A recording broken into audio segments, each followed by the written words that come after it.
Good morning, everyone. My name is Steph, and I work here at the Museum of Australian Democracy at Old Parliament House. And I am so excited to have you with us for this very special event. We are celebrating Diwali today, and we have some amazing speakers with us. The incredible author Joel Temple and Ronojoy. How are you today? Very well, thank you, Steph. Very well indeed. Yeah, Oh, good to be here. it is so good to see both of you. I've brought my collection of books with me, and I am so excited by the fact that you've made me a pastel rainbow with the spines of these texts. Now, we are going to read a very special book with both of you today. Now, I'm coming to you from Canberra, and we are here on the most incredible Ngunnawal, Ngunnawal and Ngambri lands. And I would like to take a moment to pay my respects to elders past and present. And I know that the two of you are coming to us from sunny Sydney. Is that correct? That's right. We are on Gadigal land here in Sydney. Yes, Beautiful. it's a beautiful day outside. It sure is. How good is spring? I'm here. It will not surprise you that I must mention my favourite blue-banded bees are coming back out. We have lots of purple flowers in our garden, trying to plant some natives so that we can welcome them back this season. So I hope that you two have spent time outside. Absolutely. Absolutely, yeah. It's going to be 33 degrees today, so Oh, wow. hopefully you get a swim in. Oh, even better. Yes, I've worn my best sparkly jacket for you today, which may be a bit warm for. I may reflect the sunlight. I shall like a disco ball when I went outside. The things we do for fashion, but it looks amazing, Steph. Oh, thank you, and look at your collection of books, the two of you, just behind you. What joy happening there! And I imagine while we're researching bin chickens and bush turkeys for your books, you spend a lot of time, especially Ronojoy, inspecting the local wildlife to add into these stunning titles that you have. Yes, I do. And the laneways of the inner west of Sydney are taking a lot of inspiration from where I live and where I've been, and just looking at bin chickens and bush turkeys everywhere. Yeah. And they are everywhere. They sure are. They sure are. It should be a national treasure. The good old bin chicken, hey? Yes. I think so. I think so. Oh, wonderful. Well, we are here to celebrate Diwali today, and we are going to read your latest book, which is very exciting. Now, before I hand over to the two of you for an introduction, teachers, we're going to use the Q&A today so that you can talk to us. So feel free to pop in the lands that you're connecting from as well today in the chat, and we'll be able to see that, and any questions that you have for Joel and Ronojoy as well, and I can feed those through to them as well. But I'd love to hand over to the two of you. Well, thank you so much, Steph. Thank you very much. And it is very, very, very lucky that we are here because today is Diwali. And happy Diwali, everybody. Happy Diwali, everyone. So, now, yes, you know us from our bin chicken books, and we do write a lot of these bin chicken books. Ron and Joy, we've written about bin chicken doing just about everything. I think going to school, hanging around rubbish bins, celebrating Christmas, celebrating Easter. Bush turkey was even had a bit of a run-in with Christmas. But there's one holiday that we haven't actually written about up until now. And that's a holiday that lots and lots of people celebrate here in Australia. And it is the holiday known as Diwali. Now, Diwali was a new one to me. I didn't grow up celebrating Diwali. I didn't know so much about it. But we thought, it's such a great tradition, such a great holiday on the Australian calendar. Maybe bin chicken should get involved. So, Ronojoy, tell me, what exactly is Diwali? Well, yeah, Diwali is a beautiful festival of lights, but it's got a very long history, and it started because there's this god called Ram, who's a very important god in Indian culture, and it was to welcome him back home, welcome him and his family back home. So when he came back to his home, people lit up diyas, which are like these traditional candles in Oh, earthen yes. pots. And so he could see it, and it was like a joyous festivity of bringing him back. So that's how it started, but then it evolved into more festivities. People started lighting firecrackers. Everyone would wear new clothes. There would be lots of food, and it became this huge celebration of lights, of color, of food, clothes. Rangolis that you'll see in the book. Yeah, but I grew up celebrating it a lot. And for me, the favorite things were firecrackers. They were like Yeah. loud and colorful and sparklers. So we had a great time. That sounds amazing. What kid doesn't want to celebrate with some fireworks? But Ronojoy, how's it changed today? As you know, here we are in the middle of start of the 21st century, I guess. What evolutions have you seen to the festival? Well, it's going more back to the roots of just a celebration of lights.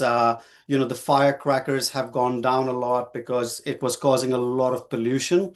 And also, it was quite scary for animals. Like, I remember my dog didn't enjoy Diwali at all. She'd be scared and be under the couch, Oh, yeah. because it's quite loud for them. So it's going back to more of a celebration of lights and, food and wearing new clothes and bringing in, like starting fresh. And the firecrackers are slowly being reduced a lot more. Right. So it's a nice, beautiful evolution of what it was and going back to its roots. Well, it certainly sounds a lot of fun, and I know I was lucky enough to go to a place called Little India, which is in Harris Park here in Sydney, one Diwali just a couple of years ago, and what an experience that was. And I think a lot of the experiences that we had, the food, the music, the vibrancy of the street scene, I think a lot of it has ended up on the pages of Bin Chicken Lights Up the Night. So we might get started now and read everybody Bin Chicken Lights Up the Night. And while Joel's reading, I might draw another scene from the Bin Chicken Diwali book and show it to you by the end of it. Amazing. Oh, and this was the Rangoli we were talking about, how people do Rangolis outside the house. And so I did a take on the ibis, the bin chicken, and drew her in this really beautiful Rangoli style, and you can see the rat up there, and he's got a little chip in his hand. The bin chicken's got a bone in her mouth. You can see those beautiful lights around her feet, and also some samosas. You can see a samosa in the right corner over there. Oh, nice. There's a laddu on the top right. There's Yeah. naan. So it's a celebration of food, colors, lights, and it's quite joyous. It really is. It's a beautiful, beautiful spread in the book. All right, so we will get started now. Thank you, Steph. Bin Chicken Lights Up the Night by Kate and Joel Temple with fabulous, fabulous illustrations by Ronojoy Ghosh. Let's get started.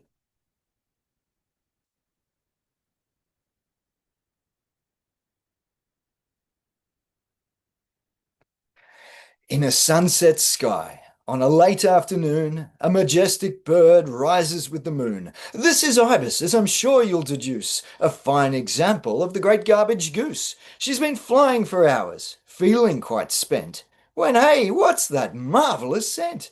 Something's cooking on the streets down below. Oh, I might drop in for a quick hello. Ibis sets down on the bustling street and quickly spies some good things to eat. Spices fill the air, rice and curries simmer. Delicious, she says. That's my dinner. Oh dear. But where should she begin? Where to start? Perhaps over there at that mango lassi cart. Oh, I love a mango lassi. Yeah, I grew up having mango lassis when I was a kid, and they're delicious. They're made from fresh yogurt and fresh mangoes when they're in season, and it's such a delicious treat to have in summer. And you'll notice on that cart in Hindi it says Taza Lassi. That means fresh lassi. And then I've taken inspiration from how I used to see trucks and scooters in India, and they had this beautiful typography and words. So I've taken a lot of inspiration from that and drawn that on the cart as well. Oh, it's fabulous. It's fabulous. I bet you didn't make quite as much mess as that bin chicken though, Tintin, when you That was pretty messy. Yeah. These sweet yogurt drinks, she'll give one a try, but lassies aren't meant for the birds of the sky. No, they're not. That's when she spots some colourful sweets. Pink, yellow, green, gold, sugary treats. Says Ibis to herself, I don't mind if I do.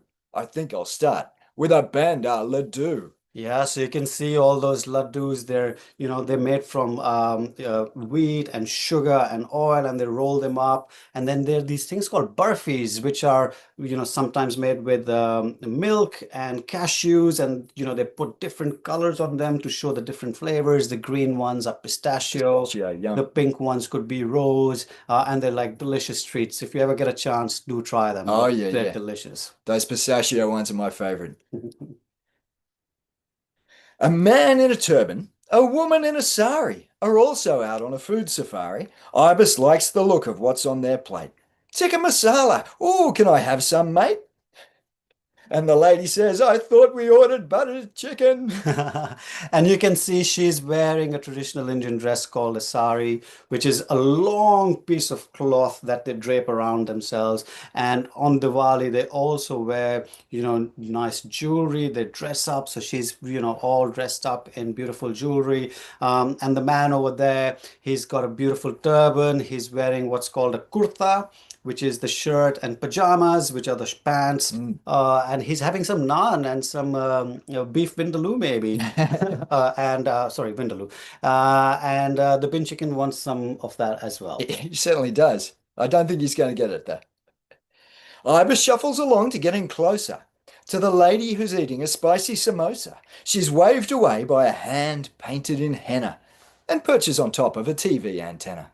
Oh, I think samosa might just be my favorite food. I love a samosa. Yeah, I was in India recently and I had so many samosas, and they are just delicious. And henna is a beautiful tradition from India as well. They take henna and they got them in these piping bags, almost like, when you decorate a cake Like a cake, with an yeah. icing pipe, and they draw all these beautiful patterns. And after a while, the henna dries off and leaves this beautiful orangey color on your hand. So it's not a permanent tattoo, but it's a thing that stays on your hand For a for or while. on your body for a while. Yeah, yeah, yeah, yeah. They really are beautiful. Now it's getting darker now. Street lights flash on. A car drives by, blaring a catchy pop song. Ibis shakes a tail feather. Her legs start to move. She's getting down to this funky groove. She sure is. Look at those dance moves. Oh, we have to tell you about this. So, when Joel was telling you about going to Little India and Harris Park, I remember we were walking down the street and a car whizzed past and they were playing lots of music, Mm. and they had firecrackers, and we literally replicated that scene on this spread from Harris Park and our experience. That's exactly right. I don't remember the rat. I think I saw a bin chicken though. Suddenly, whiz bang pop, sounds fill the air. A fireworks display, up goes a flare. Poor Ibis is startled. She gets into a flap and flies headfirst into a flowery trap. Tintin, what do we call those flowers that are often decorating the street during Diwali? They're called malas, which means like a necklace, but these are made out of flowers, and generally they are marigold flowers Marigold flowers, that are right? used to decorate. I've made them sort of red and white, but they're generally orange and yellow. But that I've done that deliberately because it's a night scene and they don't look so yellow, in that No, light. in that So light, yeah, yeah. that makes a lot of sense. And look at those fireworks, aren't they brilliant? So her bony leg catches a string of lights too, and trips up a man eating hot vindaloo. Darting over the crowd, she takes a sharp right. She really does light up the dark night. On a nearby stage, she makes a crash landing, where a group of dancers happen to be standing. Ibis picks herself up off the dance floor. She shakes and shimmies her feathers once more. The dancers join in. They're terrifically good. It's a scene straight out of Bollywood. Ibis leaps, spins, twists, flips and twirls. She's right at home with these boys and girls. I love the color and movement of this dance stage as well, Ronojoy. Yeah, I remember this growing up as well. What we used to call them pandals, and they were just like these big tents, and they were like beautifully dressed up, and they were like speakers, and there was like sound systems, and there's like lots of music and lights, and people would dance and put on performances. So another great memory from my childhood. Yeah, that's beautiful. Now, this is a page we saw before, the beautiful bin chicken Rangoli. They all take a bow. The crowd lets out a cheer. People are smiling from ear to ear. That bird can dance. Holy moly, says a lady hard at work on a colourful Rangoli. Ibis jumps off the stage. She spotted lentils and barley. Thanks, everyone, she squawks, and happy Diwali. Yeah, and the rat is in this bowl and says, "Bahut badhiya," which means very nice. He's obviously enjoyed a nice little meal of sweets and savory snacks. And then you can see on the hand again this beautiful henna. And those were the diyas I was talking to you about on the railing. Ah, yes. Those small earthen pots with the lights on them.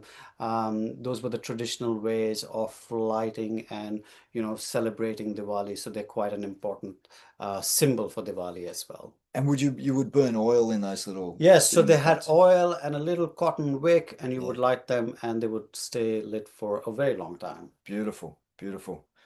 Well, Bahut Badhiya and happy Diwali, everybody. I hope you all get to enjoy some fabulous food and celebrate with some lights maybe tonight as the sun goes down. And really get involved with this fabulous Australian holiday that we call Diwali. Oh, and in the meantime, I just drew a little picture for everyone. It says Happy Diwali.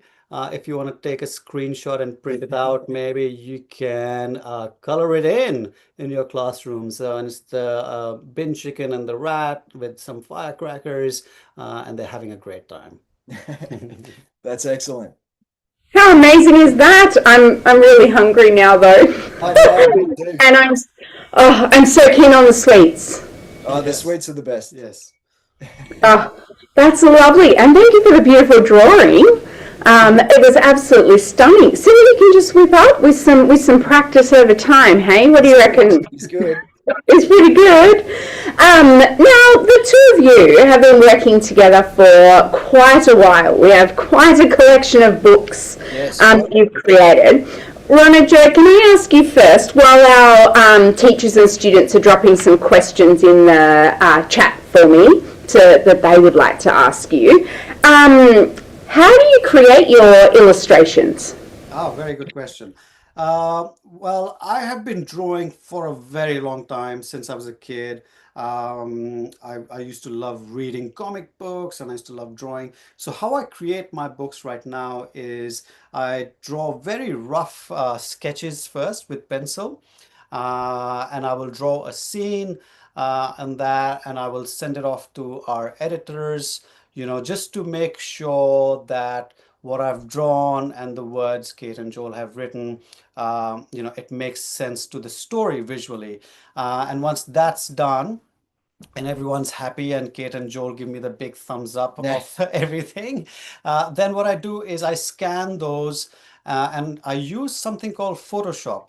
I don't know if your kids are using Photoshop yet, but it's a great program. And then I start coloring in. I make a lot of textures with watercolor, and I put color in. And what Photoshop allows me to do is control colors, but also move things around. I can draw things. I can draw the bin chicken separately. I can draw the rat separately. I can draw the background separately. And if I want to move things around, I can do all of that. Yeah, fabulous. That's very cool. I like your process, and being able to change the textures is pretty fun as well. Now, this next question is from Ellie, and it's for both of you. Ellie asked when you started writing picture books, Okay. and we'll do illustrating. Ronojoy. Yes, yeah. Well, look, I've got to say the first picture book I wrote, I probably was going back to primary school.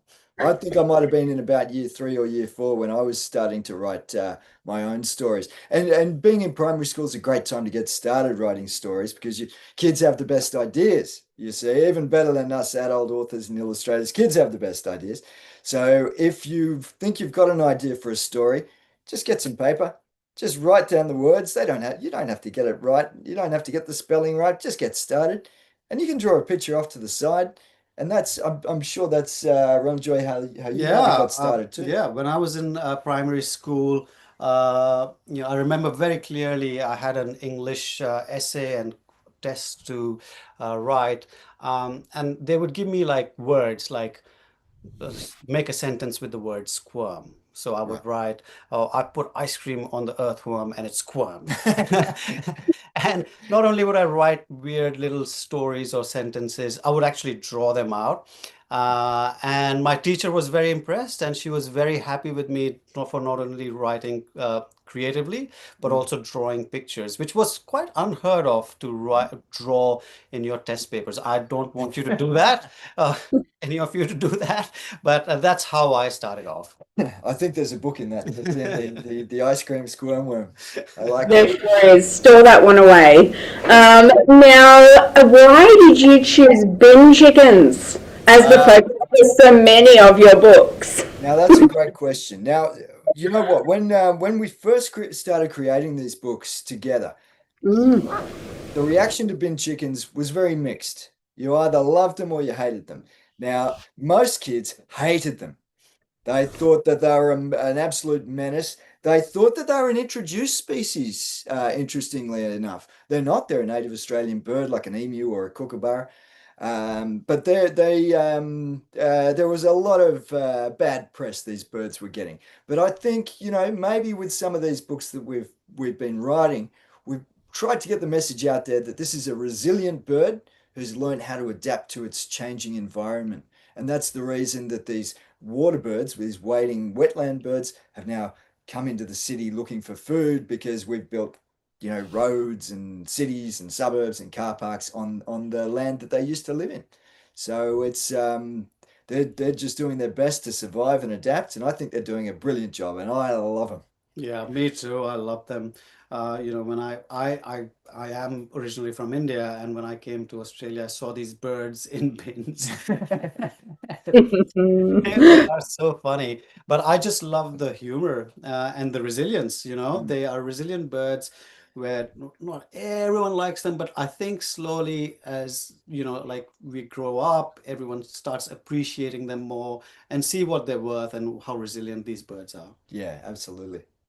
I agree. I'm a huge bin chicken fan. Down here in Canberra, we have white and black bin Yes, chickens that hang out. But I love that in Sydney they live in palm trees in they the do, right up the in top. Yeah. town. Yeah, right at the top of a palm tree. I think that's absolutely stunning. Why not with the best view? Hey. Best views, exactly. Harbour views. Yeah, just don't walk under those palm trees. No, no, no, yes, won't serve us well. So, Tammy would like to know how long does it take you to write a whole book? Okay, so the whole process generally takes, you know what, from the thought to the finished book, it's generally about 12 months. Yeah. That's because there's a lot of people involved in the making of a book. So there's Kate and I. We know our character now, which is great. So we are generally looking for moments where Bin Chicken can show up in Australian life. And Diwali was a great example of a fabulous moment that we hadn't written about that we felt that we should write about. Mm. Um, so Kate and I will write it. It'll take us a bit of back and forth to get the script right, and then once we're happy with that, the process is we submit it to our publisher, and when the publishers are very happy, they will send it on to Ronojoy, who will do the fabulous illustration work. So that's I think that whole process can probably take up to about 6 months, maybe Yeah. 6 months in total. And then there's all the other sort of the printing and the publishing and all the other bits that are a bit outside of our control. And Ah, also for like drawing books, for me, just like Kate and Joel, we do work on multiple books That's at the right. same time. Yeah, yeah. We're not just working on one. So I have got timelines for when I have to finish one bin chicken and move on to another book and do, say, for example, Trashy Tales, a book like Trashy Tales, which is this one that evolved involves a lot more drawing. It's got a lot more it's got a lot more detail, so that generally takes longer. But a picture book like uh Bin Chicken could take me about 8 weeks, Yeah. 8 to Yeah. 10 weeks to draw. Yeah, yeah. Trashy Tales, incidentally, for those of you who haven't yet picked it up, it's about Bin Chicken's, one of Bin Chicken's chicks. Yes. Yeah, Bin Chicken's son, who goes on all sorts of adventures, usually involving chips. Yeah, they usually end up in a chip. And who isn't here for being here for the chips? We can't resist down here in the office, I assure you. Now, we've got a question from Julian. Why are your books usually about animals? Oh, that's a great question. You know what? Mm. Animals are a really good shorthand for storytellers because we as humans have a lot of thoughts about animals. We think different things about animals, so they're a good shortcut to get to character and what these characters are really like. So if I said, if I wrote a book about a fox, that fox would probably be a sneaky, sly, cunning kind of character. If I wrote a book about a lion, it might be a brave, like a royal king of the jungle. So we as humans, we've got different thoughts about different animals. So we will, bin chicken. We wanted to bring a lot of human qualities to bin chicken. Particularly that message about resilience. That's a great one. But also there's a strong message too, I think, about family and just life here in Australia. That's good. My favourite, I'm just trying to find it. I love it when the bin chicken's in the staff room at the Yes, Yeah, school yeah. for the morning tea. Who was another party pie? Like, yeah. Yeah. we all need those in our lives. Oh, yes, and the pelican with all the chips. Yes, yeah. For all That's his right. friends. Now, we have a budding author with us Oh, I in saw that our, question. yes, I was very excited by this one. Imi would like to know if you've ever had a book that was rejected by a publisher and how did you overcome this? You know what? We have books rejected by publishers all the time. And it's part of being it's part of working in any kind of creative field. Not everything you write is going to see the light of day. And at first you might feel, those guys don't know anything. But then you understand it's part of the job. And sometimes you hang on to that thing and you work on it again and you make it a bit better and you send it off and they say, oh, we love it. So, Mm. it teaches you to be persistent. So I think when you get those little knockbacks, don't be discouraged. Just keep working on what you really believe in, and eventually someone else will believe in it too. Yeah, I mean, that's a great question. I mean, I've had lots of books rejected as well, but it just makes you better because you might feel that what story you have is the best one, and it takes, it takes a lot of effort to write a story, but there's always something better inside you to write. So if it gets rejected, that's fine. You move on to the next one and the next one, and you keep getting better and better and better. And it just makes you realize that nothing can stop you. And you can keep writing and being creative, like creativity is endless. So there's just never one good idea or one good story. There's place for lots. Exactly. Absolutely. Yeah. Well said. Ronojoy, have you ever said no when you've been offered a book to illustrate? Have you said no? Ooh, yes, I have. I have said no a couple of times. Yep. It might have been for various reasons. It could have been that I was very busy, or I felt that I wasn't the right person to do the book. Mm. If I didn't feel uh, if it really, I didn't feel the book, and I felt like this is not my place to create something, I Yep. would definitely say no. So I have said Yes. It's nice to be in that position, hey, where you've got lots of choice. Well, Charlotte would like to know, what's the hardest thing about writing a book?